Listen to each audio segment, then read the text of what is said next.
Hi friends, welcome to GB Talks. This is Gangadhar Virla, Alekia Pickles, Alekia Chitti Pickles.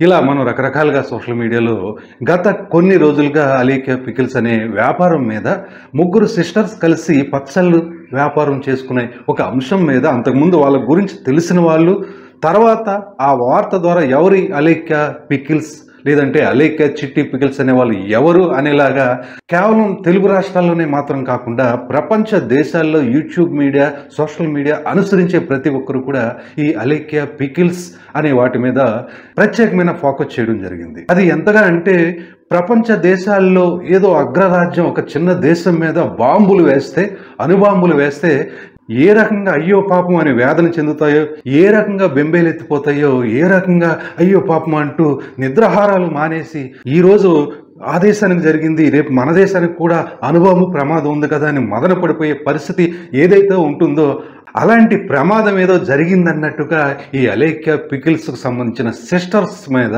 అటు మగ సైన్యం ఇటు ఆడ సైన్యం కూడా ఒకే రకంగా వాళ్ళపైన ట్రోల్స్ చేయడం. ఏ రకమైన ట్రోల్స్ అంటే వీళ్ళేదో వాళ్ళు పెంచి పోషించినట్టు, ఆ అమ్మాయిల ముగ్గురు యొక్క లైఫ్ ని పక్క నుంచి దిశానిర్దేశం చేసినట్టు, వీళ్ళేదో ఆ ముగ్గురు అమ్మాయిల యొక్క జీవితాన్ని శాసించినట్టు, తెలిసినవాడు తెలియనివాడు ఆ పచ్చళ్ళ వ్యాపారంతో అంతో ఇంతో కనెక్టివిటీ ఉన్నవాళ్ళు లేని వాళ్ళు కూడా అసలు కంటే కోసరు అంటారు కదా, అసలు ఆ పచ్చళ్ళ వ్యాపారం ఏ రోజు కూడా ఆ అమ్మాయిలు అమ్మే చిన్న ప్యాకెట్ 100 గ్రాముల ప్యాకెట్ కూడా కొనని వాళ్ళు కూడా ఆ ముగ్గురు అమ్మాయిల్ని కూడా రకరకాలుగా ట్రోల్ చేయడం జరిగింది. సరే, మిగతా వాళ్ళు ట్రోల్ చేస్తున్నారు ఆ అమ్మాయిల పైన, మీరు ఈ విషయం పైన వీడియో చేయాల్సిన అవసరం ఉంది, మీరు ఆ జాబితాలకే చెందిన వాళ్ళు అవుతారు కదా అని మీరు ప్రశ్నించవచ్చు. కానీ నేను ఒక ప్రశ్న ఎవరైతే ట్రోల్ చేస్తున్నారో వాళ్ళని నేను అడగదలుచుకున్నాను. ఇప్పుడు సమాజంలో రకరకాలుగా స్వయం ఉపాధి పొందుతున్న వాళ్ళు అనేక మంది ఉంటారు. ఇప్పుడు అమ్మాయిలు చేసింది కుటుంబాన్ని పోషించుకోవడం కోసం. తండ్రి లేని ఒక కుటుంబం, ఆ ముగ్గురు అమ్మాయిలు ఒక వయసుకు వచ్చిన అమ్మాయిలు తమ కుటుంబాన్ని పోషించుకోవడం కోసం చదువుకున్న పిల్లలే